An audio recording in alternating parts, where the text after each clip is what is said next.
जय श्री कृष्णा। राधे राधे भक्तजनों, आज आप श्रवण करेंगे आषाढ़ अमावस्या व्रत कथा। एक समय की बात है, एक ब्राह्मण अपनी पत्नी के साथ वो रहता था। वो दोनों ही भगवान विष्णु के बहुत बड़े भक्त थे। दोनों प्रतिदिन अपना ज़्यादातर समय भगवान के ध्यान और पूजा पाठ में वो बिताते थे। ब्राह्मण का घर धन धनाय से भरा हुआ था, किंतु संतान ना होने के कारण यह चंपित अत्यंत दुखी रहता था। एक दिन ब्राह्मण ने अपनी पत्नी से कहा कि मैं तपस्या करने के लिए वन में जा रहा हूँ। इसके बाद वो भगवान पर भरोसा और संतान की कामना लेकर वन में तपस्या करने के लिए वो चला गया। ब्राह्मण को कठोर तपस्या करते हुए कई बरस बीत गया, लेकिन उसे फल की प्राप्ति नहीं हुई। अंत में हार मानकर ब्राह्मण ने अपने जीवन को समाप्त करने का निर्णय लिया। अपने जीवन समाप्त करने के बारे में सोचकर उसने पेड़ की डाली पर फांसी का फंदा डाल दिया और अपने गले पर बांधने लगा। तभी वहाँ पर सुख अमावस्या प्रकट होकर बोली, हे ब्राह्मण, तुम्हारे भाग्य में 7 जन्म तक कोई संतान नहीं लिखी है, किंतु मैं तुम्हें 2 कन्या का वरदान देती हूँ। तुम अपनी एक कन्या का नाम अमावस्या रखना और दूसरी का नाम पूनम रखना। तुम अपनी स्त्री से कहना कि वो 1 बरस तक सुख अमावस्या का व्रत रखे और अमावस्या के दिन 1 कटोरी चावल भर कर उस पर दक्षिणा रख कर दान कर दे। सुख अमावस्या की बात सुनकर ब्राह्मण घर आया और यह पूरा वृत्तांत उसने अपनी पत्नी को सुनाया। सुख अमावस्या के आदेश अनुसार ब्राह्मणी ने व्रत रखना आरंभ कर दिया। कुछ दिनों बाद ब्राह्मण के घर 2 कन्याओं ने जन्म लिया, जिसमें से एक कन्या का नाम अमावस्या और दूसरी का नाम पूनम रखा गया। जब ब्राह्मण की दोनों बेटियों बड़ी हुई तो ब्राह्मण ने उनका विवाह करवा दिया। बड़ी बहन अमावस्या धर्मी की प्रवृत्ति की थी। वो काफ़ी समय भगवान की पूजा और धर्म कर्म में व्यतीत करती थी। इसके विपरीत पूनम भगवान को बिल्कुल भी नहीं मानती थी। बड़ी बहन अमावस्या के घर में सुख समृद्धि का भंडार था, पर छोटी बहन का घर में दरिद्रता छाई थी। जब बड़ी बहन अमावस्या को अपनी छोटी बहन पूनम के बारे में पता चला कि वो बहुत दुखी है, तब अमावस्या अपनी बहन के लिए ढेर सारा सामान लेकर उससे मिलने गई। छोटी बहन के घर पहुंचकर अमावस्या ने उसे 1 बरस तक सुख अमावस्या का व्रत करने की सलाह दी। साथ ही अमावस्या ने व्रत को विधि पूर्वक करने के बारे में पूनम को बताते हुए यह भी कहा कि तुम 1 बरस तक सुख अमावस्या का व्रत करना और 1 कटोरे में चावल भरकर उसे दान कर देना। ऐसे करने से तुम्हारे सभी कष्ट दूर हो जाएंगे और घर में सुख समृद्धि आएगी। पूनम ने अपनी बहन की बात को मानते हुए बिल्कुल ऐसा ही किया, जिसके बाद 1 साल के भीतर पूनम का घर धन धनाय से भर गया और उसके घर एक बेटे ने जन्म लिया। इस गाथा को सुनने से आपका घर में जरूर धन संपत्ति आएगा और साथ में आपका परिवार भी खुश रहेगा। तो जरूर इस गाथा को आप लोग सुने। अगर अच्छा लगे तो मेरे देवमुनि चैनल को सब्सक्राइब कीजिए और मेरे वीडियो को लाइक कीजिए। पितरों का पर्व इस दिन स्नान दान के साथ पितरों का दर्पण श्राद्ध करना फायदामंद होता है। किसी भी महीने की अमावस्या को पितरों का दर्पण अशुभ दोष निवारण आदि के लिए बड़ा ही श्रेष्ठ माना जाता है। लक्ष्मी की भी पूजा विशेष फलदायी होती है। व्रत राखे मार्गशीर्ष अमावस्या के दिन संभव हो तो व्रत राखे और क्षमता अनुसार जरूरतमंदों को अन्न वस्तु आदि का दान करे। संध्या के समय पीपल के नीचे सरसों के तेल का दीपक जलाए। मानता है कि इस दिन भगवान विष्णु की विधिवत पूजा और व्रत करने से सभी मनोकामना पूर्ण होती है। इसके साथ ही इस दिन भगवान सत्यनारायण की कथा सुनने से हर दुख दर्द से मुक्ति मिलने की भी मान्यता है। महताओं अमावस्या के दिन पवित्र नदियों में स्नान और दान करना बेहद शुभ फलदायी माना गया है। घर पर स्नान के जल में पवित्र नदियों का जल मिश्रित कर भी स्नान कर सकते हैं। यह दिन कल सफर दोष पितृ दोष निवारण आदि के लिए भी श्रेष्ठ माना गया है। आप सुनते हैं पितृ पक्ष की पौराणिक कथा। पितृ पक्ष की पौराणिक कथा के अनुसार जोग और भोग दो भाई थे। दोनों अलग अलग रहते थे। जोग धनी था और भोग निर्धन। दोनों में परस्पर बड़ा प्रेम था। जोग की पत्नी को धन का अभिमान था, किंतु भोग की पत्नी बड़ी सरल हृदय थी।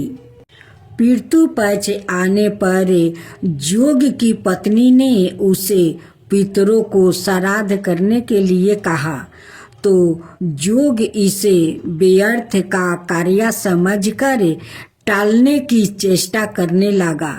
किंतु उसकी पत्नी समझती थी कि यदि ऐसा नहीं करेंगे तो लोग बातें बनाएंगे, फिर उसे अपने महके वालों को दावत पर बुलाने और अपनी शान दिखाने का यह उचित अवसर लगा। अतः वो बोली, आप सादा मेरी परेशानी की वजह से ऐसा कह रहे हैं, किंतु इसमें मुझे कोई परेशानी नहीं होगी। मैं भोग की पत्नी को बुला लूंगी, दोनों मिलकर सारा काम कर लूंगी। फिर उसने जोग को अपने पीहर न्योता देने के लिए भेज दिया। दूसरे दिन उसके बुलाने पर भोग की पत्नी सुबह सवेरे आकर काम में जुट गई। उसने रसोई तैयार की, अनेक पकवान बनाया, फिर सभी काम लिपटा कर अपने घर आ गई। आखिर उसे भी तो पितरों का श्राद्ध दर्पण करना था। इस अवसर पर ना जोग की पत्नी ने उसे रोका और ना वो रुकी। शीघ्र ही दोपहर हो गई। पितरों भूमि पर उतरे। जोग भोग के पितरों पहले जोग के यहाँ गया तो क्या देखते हैं कि उसके ससुराल वाले वहाँ भोजन पर जुटे हुए हैं। निराश होकर वो भोग के यहाँ गया। वहाँ क्या था? मात्रा पितरों के नाम पर अगियारी दे दी गई थी। पितरों ने उसकी राख चाटी और भूखे ही नदी के तट पर जा पहुँचे। थोड़ी देर में सारे पितरों इकट्ठे हो गए और अपने अपने यहाँ के श्राद्धों की बधाई करने लगे। जोग भोग के पितरों ने भी अपनी आप बीती सुनाई। फिर वो सोचने लगे, अगर भोग समर्थ होता तो शायद उन्हें भूखा ना रहना पड़ता, मगर भोग के घर में तो 2 जून की रोटी भी खाने को नहीं थी। यही सब सोचकर उन्हें भोग पर दया आ गई। अचानक वो नाच नाच कर गाने लगे, भोग के घर धन हो जाए, भोग के घर धन हो जाए। सांझ होने को हुए, भोग के बच्चों को कुछ भी खाने को नहीं मिला था। उन्होंने माँ से कहा, भूख लगी है। तब उन्हें टालने की बहाना से भोग की पत्नी ने कहा, जाओ, आंगन में हंदी औंधी रखी है, उसे जाकर खोल लो और जो कुछ मिले बांट कर खा लेना। बच्चे जब वहां पहुंचे तो क्या देखते हैं कि हांडी मोहरों से भरी पड़ी है। वो दौड़े दौड़े माँ के पास पहुंचा और उसे सारी बातें बताई। आंगन में आकर भोग की पत्नी ने यह सब कुछ देखा तो वो भी हैरान रह गई। इस प्रकार भोग भी धनी हो गया, मगर धन पाकर वो घमंडी नहीं हुआ।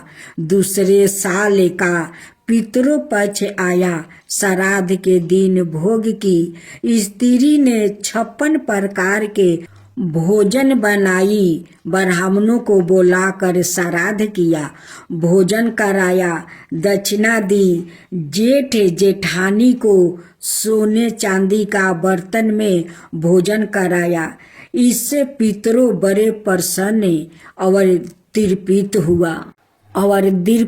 होकर फूलों को अपना परिवार पर वर्षा करने लगा।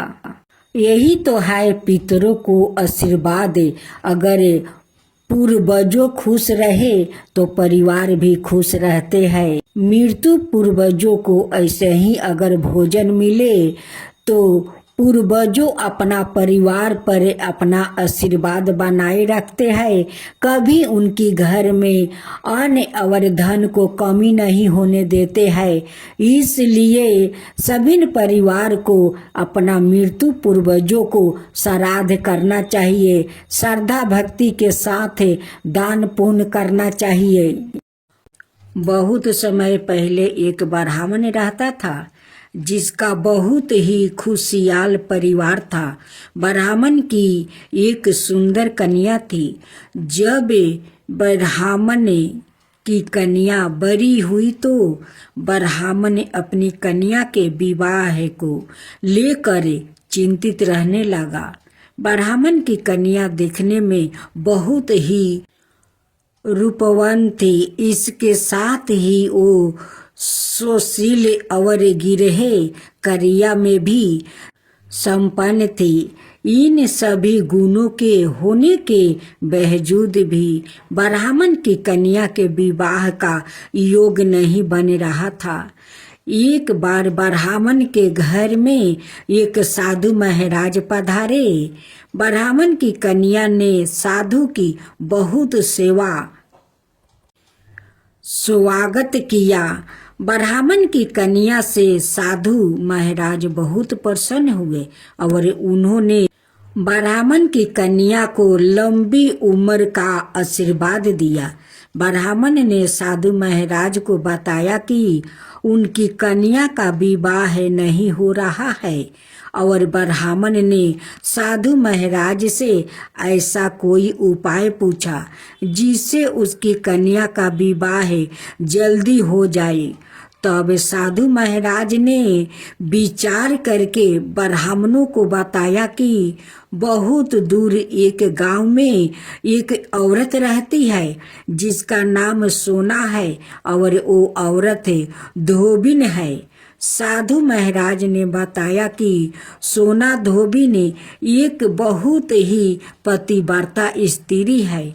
अगर तुम अपनी कन्या का विवाह जल्दी करना चाहते हो तो अपनी बेटी को उसकी सेवा के लिए उसके पास भेजो। जब वो औरत तुम्हारी कन्या को अपनी मांग का सिंदूर लगाएगी तो तुम्हारी बेटी का विवाह जल्द हो जाएगा। साधु महाराज की आज्ञा मानकर ब्राह्मण ने अपनी कन्या को दूसरे गांव सोना धोबिन के पास भेज दिया। धोबिन अपने घर में अपने बेटे और बहू के साथ रहती थी। ब्राह्मणी की बेटी सुबह जल्दी सोकर उठ जाती है और सोना धोबिन के घर के सारे काम कर लेती है। तो 3 दिनों तक सब कुछ ठीक चल रहा था। जब धोबिन ने देखा कि उसकी बहू प्रातः काल जल्दी उठकर सारे काम निपटा कर फिर सो जाती है, तब उसने अपनी बहू से काम के विषय में पूछा। तब धोबिन की बहू ने बताया कि उसे लगता है कि यह सारे काम आप करती है। तब धोबिन ने विचार किया कि अगली सुबह जल्दी उठकर छुप कर देखो कि घर के सारे काम कौन करता है।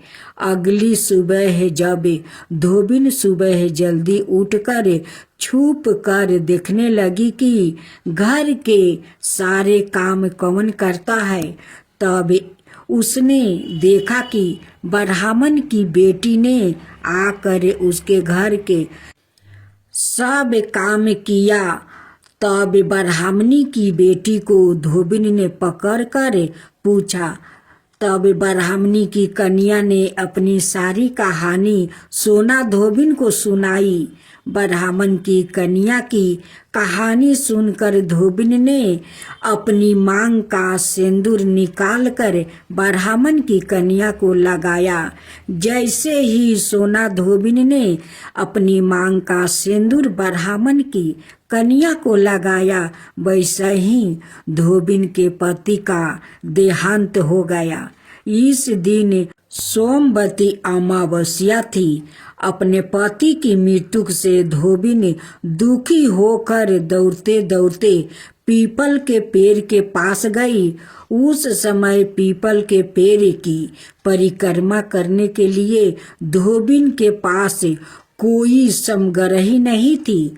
तब सोना धोबिन ने ईंट के टुकड़ों से पीपल की 108 बार परीक्षण करने के बाद धोबिन के पति के प्राण वापस आ गया।